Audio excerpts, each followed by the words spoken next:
L'affaire de Chadbourne par Henry S. Whitehead. Le plus heureux hasard dans ce qui est aujourd'hui l'incroyable affaire de Chadbourne, c'est peut-être qu'à l'époque, la petite Abby Chandler n'avait pas encore tout à fait 7 ans. Le soir où elle revint à la maison et raconta à sa mère son histoire de vieille truie et de petit cochon. C'était en juillet, et Abby, avec son grand seau de 10 pintes, était montée sur la haute crête près du vieux cimetière de l'église pour ramasser des myrtilles de la lande. Elle n'avait même pas eu particulièrement peur.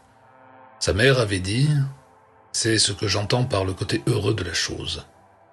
La petite Abby était beaucoup trop jeune pour être brisée. Son âme douce, définitivement ravagée, son esprit tordu et arraché à la normalité, même après avoir vu de ses grands yeux ronds bleu porcelaine, ce qu'elle affirmait avoir vu là-haut sur le versant rocailleux. La petite Abby n'avait pas spécialement remarqué la rangée de 8 ou 9 porcelets qui poussaient des couinements et des grognements en se bousculant autour de leur repas du soir, parce que toute son attention s'était concentrée sur l'aspect étrange, du moins tel qu'il lui apparaissait, de la source de ce repas. Cette vieille truie, raconta la petite Abby à sa mère, avait une tête de femme. Bien sûr, il y avait une raison d'être, une explication derrière ce prodige rapporté. Et cette explication vient presque aussitôt à l'esprit de Madame Chandler. Abby avait forcément entendu quelque chose, au cours de ses 6 ans et 3/4 de vie ici à Chadbourne, parmi les habitants permanents de la petite ville, quelques commérages de bonnes femmes, de préférence, des histoires de marqués, des cas chuchotés de personnes nées avec quelques particularités anatomiques, empruntées à un animal domestique ou même de bétail portant une trace humaine. Un veau avec un doigt sortant de son jarret arrière-gauche, et des choses de ce genre. Des animaux vite détruits et enterrés hors de vue. On peut entendre ce genre d'affirmation dans bien de vieilles campagnes dans la Nouvelle-Angleterre, qui n'ont jamais tout à fait lâché les bribes et les traditions rapportées de Cornouailles et de la région du West Country, en Angleterre. Tout le monde a déjà entendu ce genre de récit, et Chadbourne n'y fera pas exception. La vieille ville repose blottie parmi les crêtes de granit couvertes de rochers et les collines creusées de vallonnements, dans la campagne profonde de l'est du Connecticut. Dans n'importe quelle vieille bourgade de Nouvelle-Angleterre, les anciens parlent beaucoup de ces affaires, des sabbats noirs, du bétail ensorcelé, des gens marqués. Tout cela, Madame Chandler le savait et le sentait dans sa chair. Elle avait été une Grantham avant d'épouser Silas Chandler, et la famille Grantham s'était, durant 9 générations, recroquevillée et dégradée en silence à Chadbourne, au même rythme que le lent pourrissement de la vieille ville, malgré les efforts de cette gentry d'autrefois, qui a parfois vécu en ces lieux. Car il y a profondément enfoui, chez des gens de Nouvelle-Angleterre, une couche d'anciennes habitudes, des gens qui n'ont jamais oublié le sens des vieux devoirs, noblesse oblige, des gens qui n'ont jamais laissé leur sens très fin de l'obligation et de la responsabilité se relâcher. À Chadbourne, nous avions une famille de ce genre, les Merritt, des passagers du Mayflower à Plymouth et de la colonie du Massachusetts en 1620, des officiers et des administrateurs sur des générations, du Dartmouth College dans le New Hampshire et du Trinity College à Hartford, Connecticut. Nous, les Canavan, Virginiens, n'étions évidemment pas de ce sang-là. Mon père, Alexander Canavan, avait acheté une ferme abandonnée sur une crête de Chadbourne vers l'époque de la guerre hispano-américaine. En cet air vif, parmi ces collines rudes et avec l'ivresse estivale des fleurs du petit fruit et du sweet fern, que les fermiers du Connecticut appellent à juste titre « hardback », j'avais passé les étés depuis mon enfance. Tom Merritt et moi avions grandi ensemble. Lui, suivant la tradition familiale, était allé à Dartmouth puis à Harvard, en médecine. Au moment de l'aventure de la petite Abby Chandler, il servait très correctement sa communauté en tant que médecin généraliste de Chadbourne. Mais durant les 4 années précédant son retour pour s'installer dans cette carrière utile, monotone et respectable, Thomas Bradford Merritt avait été dans le service diplomatique comme consul de carrière, principalement en Perse. Avant d'être attaché comme promotion à notre légation à Téhéran, il avait occupé des postes consulaires à Jasque, ville très au sud sur le golfe d'Oman, à Kalat et Mara, à l'ouest, juste au sud de Bagdad, et enfin à Shiraz, où il avait amassé de magnifiques tapis. L'automne précédant l'expédition Myrtille de la petite Abby Chandler, Tom, qui agissait comme mon agent, avait loué ma ferme de Chadbourn alors que je quittais New York pour mon habituel séjour d'hiver aux Antilles. Or, mes locataires étaient des Persans. Cela semblait à première vue sans rapport avec le long séjour de Tom dans ce pays, pourtant, Tom me dit qu'il avait été surpris en découvrant que le gentleman de Nouvelle-Angleterre, celui dont ils avaient répondu à l'annonce depuis New York, connaissait leur pays, y avait vécu, et parlait même leur langue passablement. Malgré cette incitation à une forme de sociabilité, la famille persane, selon Tom, s'était comportée envers lui et tout le monde à Chadbourn avec une grande réserve, presque une froideur. Les femmes s'étaient tenues entièrement cloîtrées, quittant rarement la maison.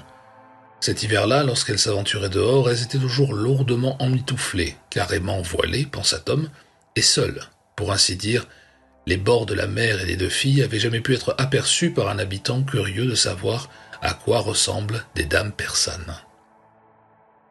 À travers les vitres de la grande limousine de M. Rustom Dad, car en plus de la mère corpulente et des deux filles corpulentes, il y avait M. Rustom Dad lui-même et deux serpents. C'était le chauffeur, un type carrément bâti, aux lèvres serrées d'un aspect plutôt sinistre, qui faisait lui-même toutes les réparations de la grosse voiture et conduisait enveloppé dans un maton de livraison doublé de fourrure. Et une femme, vraisemblablement l'épouse du chauffeur, qui n'apparaissait jamais dehors, même le vendredi soir quand il y avait des films au Palace Opera House de Chadbourn. Voilà tout ce que je savais de mes locataires. Tom Merritt me l'avait raconté. Je n'avais jamais vu aucun membre de la famille Rustom Dad, du premier au dernier.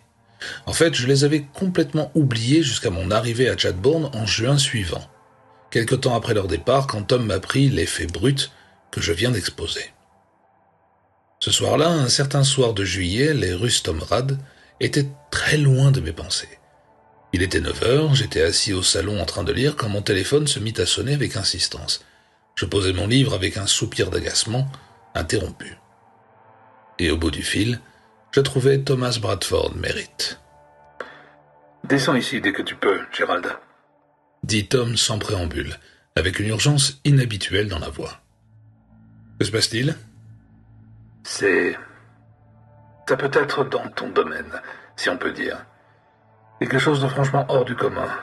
Et apporte ton petit fusil Mannlicher que tu as. » « D'accord, j'arrive. » Je raccrochai, sortis le Mannlicher de la malle dans le hall où il dormait avec mes fusils de chasse et fonçai au garage. Là, à coup sûr, il se passait quelque chose de vraiment étrange et nouveau pour Chadbourn, où l'excitation la plus proche du Nouvel An à la Saint-Sylvestre serait une altercation entre deux merles à propos d'un verre découvert en même temps. Apporte ton fusil. Sur la route jusqu'au village, je n'essayais pas d'imaginer ce qui pouvait se cacher derrière une convocation pareille de la part du très conservateur Tom Merritt. Je me concentrais sur la route de campagne sinueuse qui descendait de ma colline rocheuse vers la ville.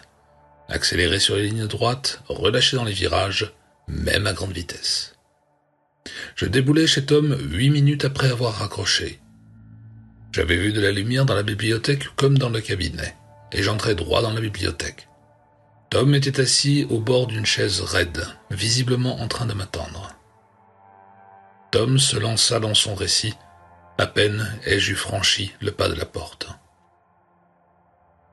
Je suis coincé ici.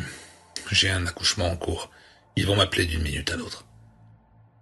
Écoute-moi, Gérald.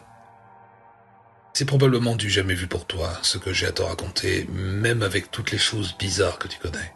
Tes expériences aux Antilles, le vaudou et tout le reste.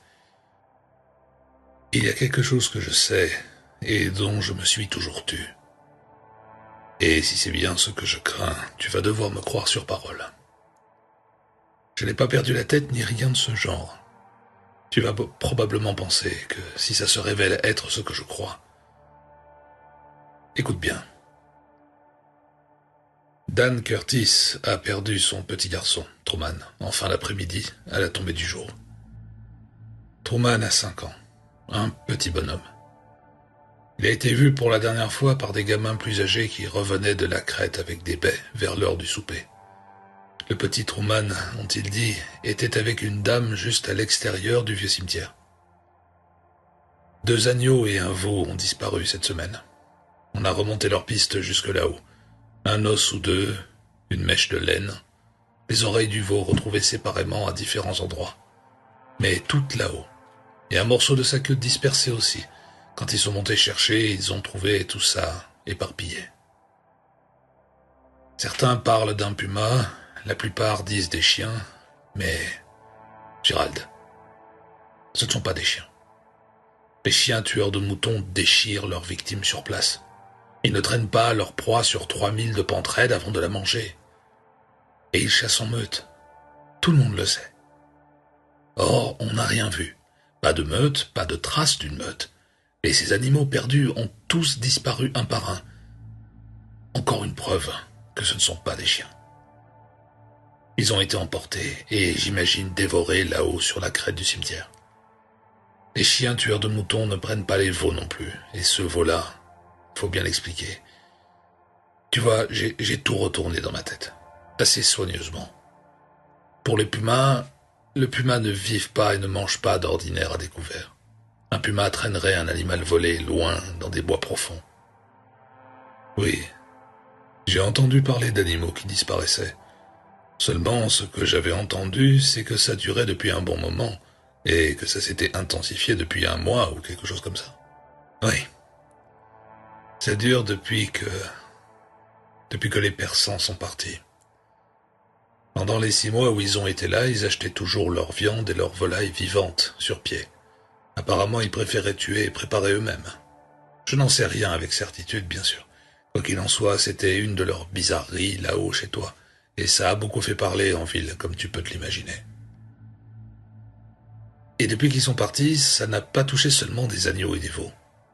Je sais qu'il y a eu au moins 4 chiens, peut-être des chats, 2 peut-être. Personne ne tient vraiment le compte des chats perdus à Chadbourne. Ça me surprit. Je n'avais pas entendu parler des chiens, ni des chats potentiellement disparus. Attends, les chiens aussi? Alors Tom Merritt se leva brusquement de sa chaise raide, s'approcha, se plaça tout près de moi et parla bas, avec intensité, avec une conviction presque terrifiante, directement dans mon oreille. Et maintenant... C'est un enfant, Gérald. Là, c'est trop. Pour cette ville, n'importe quelle autre ville décente. Tu n'as jamais vécu en Perse. Moi, oui. Je vais te dire en mots simples ce que je crois qu'il se passe. Essaye de me croire, Gérald. Littéralement, je veux dire, tu dois me croire. Fais-moi confiance pour faire ce que tu as à faire cette nuit, parce que moi, je ne peux pas venir tout de suite. Ça va être une épreuve pour toi. Ça le serait pour n'importe qui. Écoute.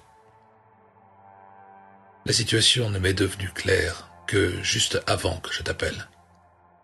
J'étais assis ici, après dîner, coincé par ce cas à Grantham, en attendant qu'il m'appelle. C'est la disparition du petit Truman Curtis qui a tout fait basculer. Toute la ville bourdonne, forcément. Rien de pareil n'est jamais arrivé ici. Un enfant a toujours été particulièrement en sécurité à Chadbourne depuis qu'ils ont tué le dernier Indien il y a 150 ans. Je n'avais pas fait le lien avant. J'ai été surmené. Et puis franchement, je ne m'étais pas beaucoup échauffé pour quelques agneaux et quelques chiens qui disparaissaient. Ça pouvait être un camp de vagabonds quelque part. Mais des vagabonds ne volent pas des mômes de 5 ans. Et ce ne sont pas des vagabonds qui kidnappent contre une rançon. Tout s'est mis à s'emboîter dès que je m'y suis vraiment mis. C'est Rustom Rad et leurs réserves inexplicables. Les animaux vivants qui montaient à ta maison tout l'hiver, ce que j'ai entendu et même entrevu là-bas, à Kalat et Mara et à Shiraz. Ce chauffeur à la mâchoire carrée, aux lèvres serrées, et sa femme que personne n'a jamais vue. Et enfin cette histoire de la petite Abby Chandler.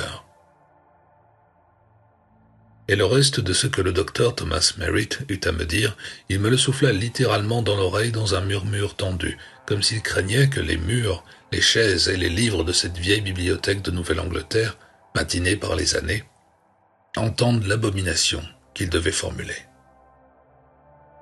J'étais secoué quand il eut fini. Je regardais longuement mon ami d'enfance, Tom Merritt, droit dans ses yeux honnêtes, tandis qu'il se tenait devant moi, ses deux mains fermes et capables, posées sur mes épaules. Il y avait dans son regard de la conviction, de la certitude. Je n'avais pas le moindre doute sur le fait qu'il croyait ce qu'il venait de me dire. Mais pouvait-il par la moindre chance possible avoir raison sur ces faits? Ici, à Chadbourne, entre tous les endroits du monde. Tom, les seules choses de ce genre que j'ai déjà entendues, c'était dans les 1001 nuits. Tom Merritt hocha la tête, tranchant. J'en ai vu 2. Vas-y maintenant. Je posai la main sur mon Mannlicher et le ramassai. Et souviens-toi, tire dessus. Et tire pour tuer si tu les vois. N'hésite pas. N'attends pas. Ne parle pas. Zéro hésitation. C'est la règle, là-bas, en Perse. Et souviens-toi comment le prouver. Souviens-toi des marques. Tu devras peut-être le prouver à quelqu'un, à ceux qui seront encore là-haut à chercher le pauvre petit Truman Curtis. Le téléphone du cabinet sonna. Tom ouvrit la porte de la bibliothèque et jeta un regard dans le large couloir. Il s'adressa en direction de la cuisine. « Répondez-y. Dites que je suis parti, ça sera Seymour Grantham pour sa femme. » Puis il se tourna vers moi.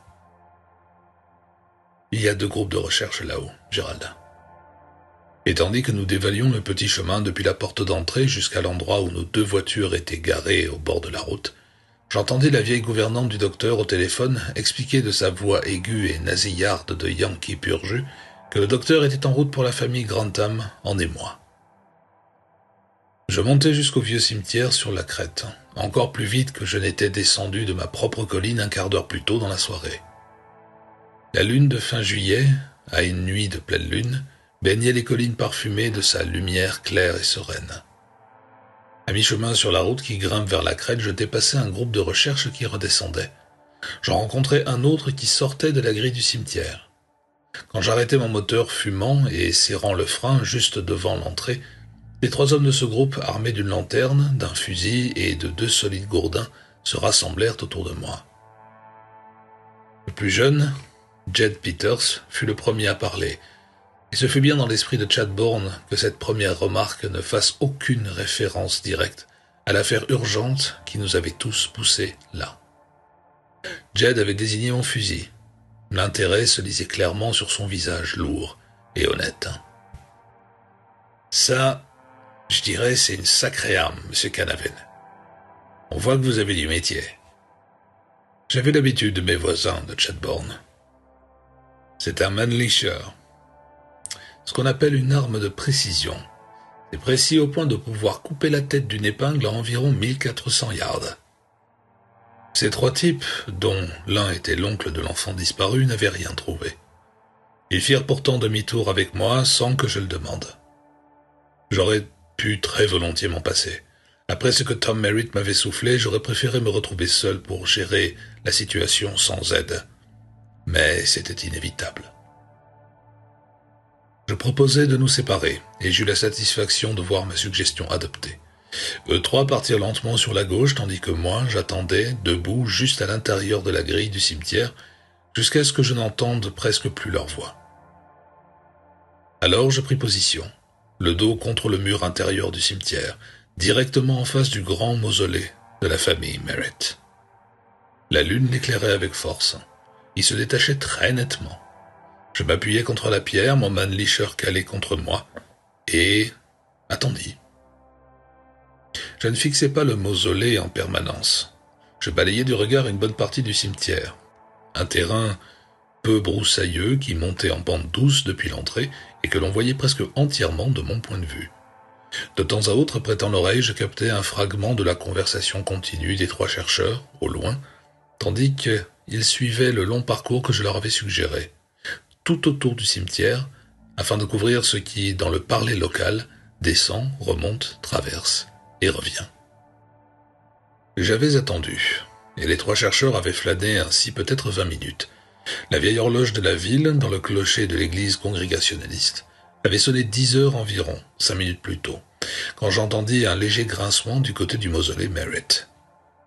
Mes yeux y revinrent brusquement. Là, juste devant la porte de bronze désormais entr'ouverte, se tenait une silhouette étrange, grotesque même. Elle était petite, trapue, épaisse, et sur elle, ou plutôt pendue sur elle, comme si on les avait enfilées à la hâte de travers et sans même ajuster, il y avait une veste et un pantalon. La lune les éclairait distinctement, et même dans cette lumière, il était évident que ces 2 pièces étaient les seuls vêtements portés. Le pantalon pendait, lâche, lourd, en poches épaisses autour d'une paire de grands pieds nus. La veste déboutonnée s'affaissait et glissait de travers. La veste et le pantalon étaient de tissu gris à rayures diagonales, standard, immédiatement reconnaissable. La livrée d'un chauffeur. La tête était nue, et sur le crâne, une brosse de cheveux durs et hirsutes se dressait ridiculement. Le visage était couvert d'une barbe tout aussi drue, comme celle d'un homme qui ne s'est pas rasé depuis 1 mois. Autour de la bouche hermétiquement fermée et menaçante, qui fendait une paire de mâchoires carrées, larges, dures comme du fer, les poils du visage semblaient comme fondus, mêlés en une sorte de tache floue, comme si la barbe avait été là en masse, collée et matée, exactement comme la zone de la bouche m'avait paru, même avant que la chose ne bouge. De cette silhouette sinistre sortit une voix épaisse, gutturale, réprimée, comme si l'orateur essayait de parler sans ouvrir les lèvres. « Viens, viens ici, viens. Je te montre ce que tu cherches. » Dans ma tête, tout ce que Tom Merritt m'avait chuchoté se mit à tourner d'un seul coup. Voilà mon test, avec énormément de choses en jeu. Ma confiance en ce qu'il avait dit, en lui, et dans la justesse de son information. Information fondée sur une déduction que peu d'hommes auraient jamais eu à trancher ainsi.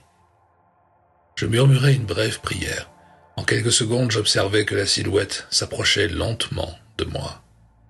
« Viens, viens.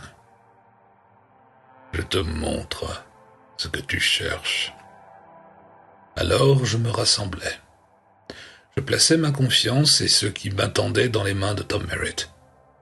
Je levai mon Mannlicher, pris soigneusement ma visée, et pressai la détente.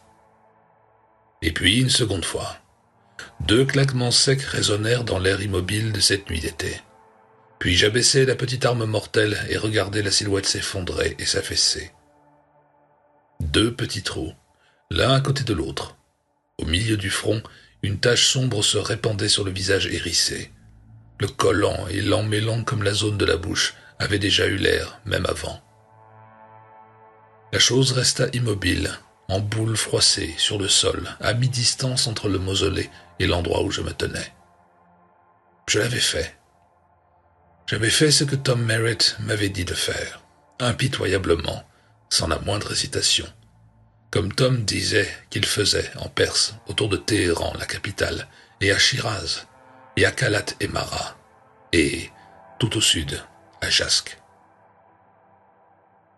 Et alors, mes ponts brûlés, et pour autant que je sache, m'étant peut-être rendu éligible à une corde, à Wethersfield. Je traversais jusqu'au mausolée et montais tout droit à la porte de bronze. Je regardais à l'intérieur. Une odeur affreuse, une odeur comme toute la viande pourrie du monde réunie en un seul endroit me saisit à la gorge. Une vague de nausée me submergea. Mais je tins bon. Je me forçai à voir ce qu'il y avait dedans. Et quand j'eus vu, malgré mes hauts le cœur et mes toux brèves, je relevai résolument mon Mannlicher et je tirai sur des cibles qui bougeaient en détalant et en trottinant. Je tirai encore et encore, jusqu'à ce que plus rien ne bouge à l'intérieur. J'avais vu, en plus de ces cibles en mouvement, autre chose. Des choses que je n'essaierai pas de décrire autrement qu'avec un seul mot. Des fragments. Le pauvre petit Truman Curtis, 5 ans, qu'on avait vu pour la dernière fois juste à l'extérieur de la grille du cimetière avec une dame, ne remonterait plus jamais cette colline. Il ne cueillerait plus jamais de myrtilles à Chadbourne, ni nulle part ailleurs. Je regardais sans regret le carnage que j'avais provoqué dans l'ancien tombeau des Merritt. Le Mannlicher était une arme de précision. Je revins au monde extérieur en entendant des pas précipités, puis les 3 voix excitées, traînantes, obstinées, qui appelaient et posaient des questions. Les 3 chercheurs arrachés à leur promenade lente autour du cimetière et qui étaient en réalité tout près au moment où mes tirs avaient commencé, arrivèrent sur les lieux. « Qu'est-ce que c'est que ce boucan, monsieur Canavan? On vous a entendu canarder. Gérald, vous avez tiré sur un homme ?» Je soufflai la fumée hors du canon de mon Mannlicher et retirai le chargeur, et marchai droit vers le groupe qui se penchait déjà sur la forme froissée au sol, à mi-chemin de la grille. « C'est qui cet homme que vous avez descendu, Gérald ?»« Mais, bon Dieu, c'est le type qui conduisait leur voiture, assez perçant. »« Mon Dieu, Gérald, vous êtes fou? On n'a pas le droit d'abattre un homme comme ça. »« Ce n'est pas un homme, » dis-je en arrivant près d'eux et en regardant la chose. Ils explosèrent tous les 3 en même temps. Je restai là immobile jusqu'à ce qu'ils aient fini. Ils avaient manifestement plus peur des conséquences qui allaient m'arriver à moi que du sort du chauffeur. « Vous dites que ce n'est pas un homme? Vous êtes définitivement devenu fou. »« Ce n'est pas un homme. Tendez la main. Pressez-lui les mâchoires pour qu'il ouvre la bouche, et vous verrez ce que je veux dire. » Ils hésitèrent, assez naturellement, bien sûr. Alors je me baissai, pressai les muscles des joues au milieu de cette large face, et la bouche s'ouvrit. Et là ils poussèrent un nouveau concert de cris. C'était exactement comme Tom Merritt l'avait décrit. Ses dents étaient les dents d'un grand carnivore, plates et pointues, comme les dents d'un requin. Aucun homme mortel n'a jamais porté une telle mâchoire. Et jamais il n'en aurait eu besoin. Des crocs de terreur, des crocs faits pour la chair. Retournez-le et desserrez sa veste, qu'on puisse voir son dos.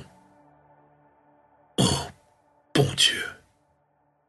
Le long de son dos, cousu dans une peau brune et épaisse, courait une bande de soie noire, froide, longue de 3 pouces, plus longue et plus raide que celle de n'importe quel porc primé.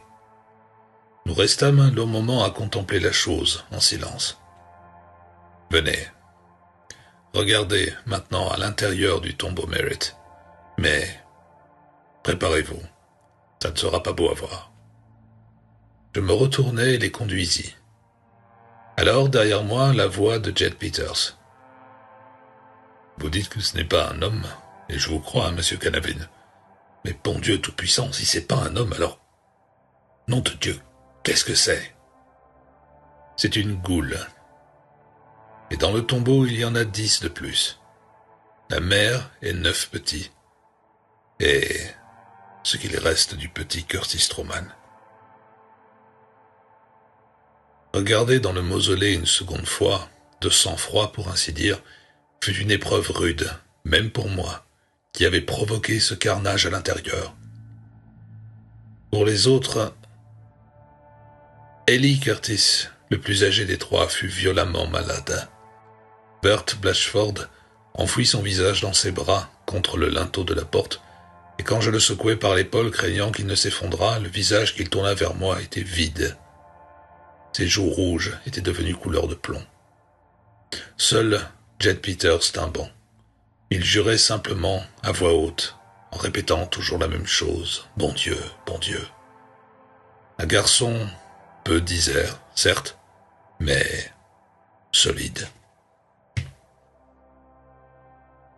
Les petits, avec leurs visages et leurs têtes aplaties, vaguement humains mais armés de mêmes mâchoires surpuissantes que leurs géniteurs, des mâchoires de bulldog de combat, Leurs bras et jambes courts et épais, et leur dos étroit hérissé de soie, ressemblaient davantage à des porcelets qu'à des nourrissons humains. Tous d'une même portée. Ils étaient à peu près de la même taille. Tous avaient la bouche encore souillée de sang, saturée du festin récent. Des choses gisaient éparpillées dans la vaste chambre circulaire aux murs de marbre, là où elles étaient tombées sous les impacts impitoyables de mes balles. Près de l'entrée, affalée, s'étendait la lourde carcasse répugnante de la mer. Sa bouche fendue au croc terrible grande ouverte. Une double rangée de mamelles semblables à celle d'une truie tournée vers le haut. Flasque, violacée, hideuse, marquée par l'allaitement récent de cette portée à peine sevrée. Toutes ces carcasses d'aspect infernal étaient nues. La puanteur effroyable persistait, se répandait encore à flots par la porte ouverte. Des tas de monticules d'amas ignobles et nauséabonds encombraient le sol. Ce fut le jeune Jed qui saisit le premier et la plus fermement ma suggestion. Enterrer ces horreurs hors de vue, tirer un rideau de silence sur ce que nous avions vu cette nuit-là. Un rideau bien tiré, fixé à jamais contre toute parole. Ce fut lui aussi qui organisa l'équipe de fouille, alla chercher les outils dans l'abri du cimetière resté ouvert. Nous travaillâmes dans un silence complet, et aussi vite que possible. Ce ne fut qu'au moment où nous rejetions hâtivement la terre meuble sur ce que nous avions déposé dans la fosse assez large que nous avions creusée, que le bruit d'un moteur montant la colline nous fit interrompre notre tâche. Nous écoutâmes. Tout va bien. C'est la voiture du docteur Merritt. Je consultai ma montre. Il était minuit et quart. Appuyés sur nos pelles tous les quatre, nous écoutâmes Tom Merritt répéter une partie de ce qu'il savait des anciens tombeaux persans et de ses habitants mystérieux, semi-mythiques, des cryptes oubliées rôdant parmi les sépultures anciennes. Des mangeurs de morts, qui préféraient pourtant le corps des vivants. Des formes furtives abattues dès qu'on les apercevait dans l'antique et mystérieuse Perse. Je laissai ma voiture aux 3 hommes pour qu'ils rentrent, Jed promettant de me la rapporter dans mon garage le lendemain matin, et je redescendis avec le docteur Merritt. « Il y a une autre chose que je n'ai pas eu le temps de te dire, » déclara Tom, alors que nous descendions la route sinueuse sous la lune éclatante. « C'est que les domestiques des Rustum Dad n'ont jamais été vus quittant Chadbourne. On a supposé bien sûr qu'ils étaient partis, la famille était partie en train. Je suis allé à la gare pour les voir partir. J'ai trouvé le vieux Rustum Dad encore moins communicatif que d'habitude. Je lui avais demandé si son chauffeur descendait la voiture à New York. La limousine était arrivée 6 mois plus tôt avec les 2 domestiques à bord et l'intérieur chargé de toutes les affaires de la famille. Le vieux monsieur s'est contenté de grogner de cette façon inintelligible qu'il l'avait. L'après-midi même, quand je suis monté chez toi pour m'assurer que tout était en ordre, la voiture était toujours dans le garage, vide. Je me demandais où étaient passés le chauffeur et sa femme et pourquoi on ne les avait pas renvoyés en voiture comme ils étaient venus.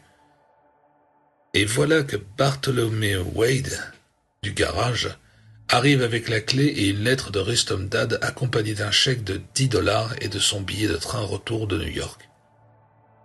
Les instructions étaient simples. Conduis la voiture à New York et la laisser là-bas. Il l'a fait dans l'après-midi. Je lui ai demandé quelle adresse à New York. Il m'a dit que c'était sur les quais de la Cunard Line, là où les Rustum Dad et leur famille ont embarqué. Je ne sais pas quoi penser de la responsabilité des Rustum Dad là-dedans. Il y a les animaux vivants qu'on livrait à la maison, cette viande pouvait être destinée au chauffeur et à sa femme, même si ça me semble assez peu probable. Il y avait une rumeur en ville, un différend entre le vieux et son chauffeur au sujet de leur départ. Bon, évidemment, juste une rumeur. Les 2 domestiques désireux de rompre avec la civilisation auraient-ils choisi Chadbourne pour régresser? C'est, j'imagine, l'hypothèse la plus probable. Il y a 3 fois plus de gens sous terre dans les 3 vieux cimetières de Chadbourne que vivant en ville. Quoi qu'il en soit, quelle que soit la part de culpabilité du vieux Rustum Dad, il est parti.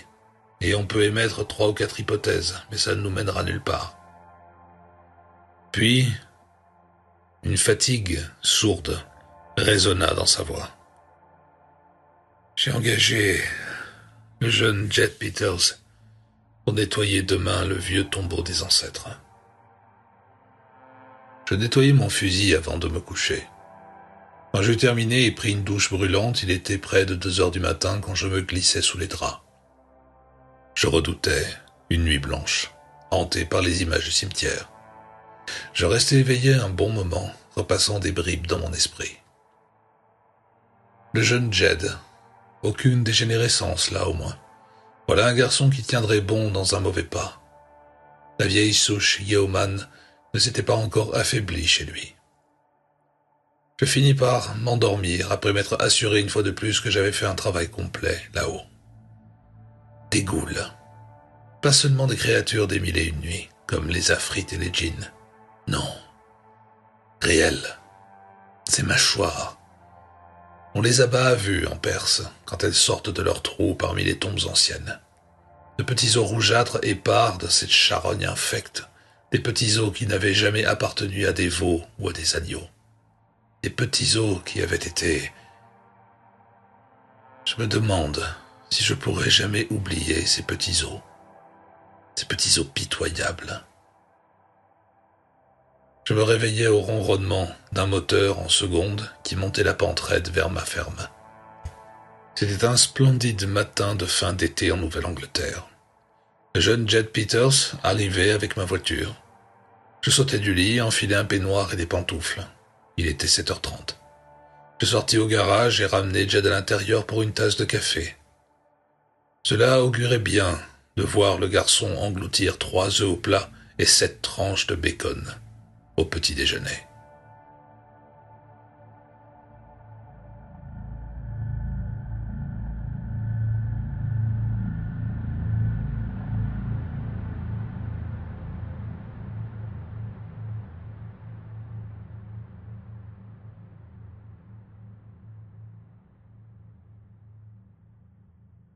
Here. Okay.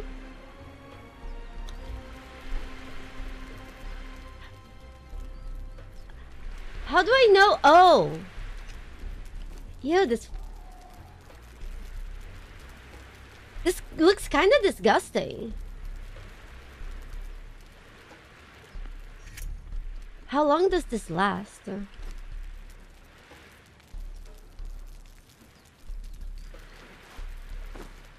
Okay, half an hour. Okay, not too bad. It's a fictional world. This is not a GTA 7, no, or 6. It could be GTA 8. Don't quote me on this. No, press to select a journey. Oh! Oh, this is nice. So we can select a journey. We can only have 2 choices. Survival shelter. Or what the fuck is this? Owl's Spita.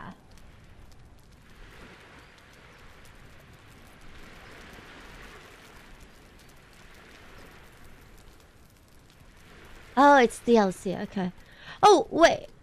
We can also do this, Homesteader.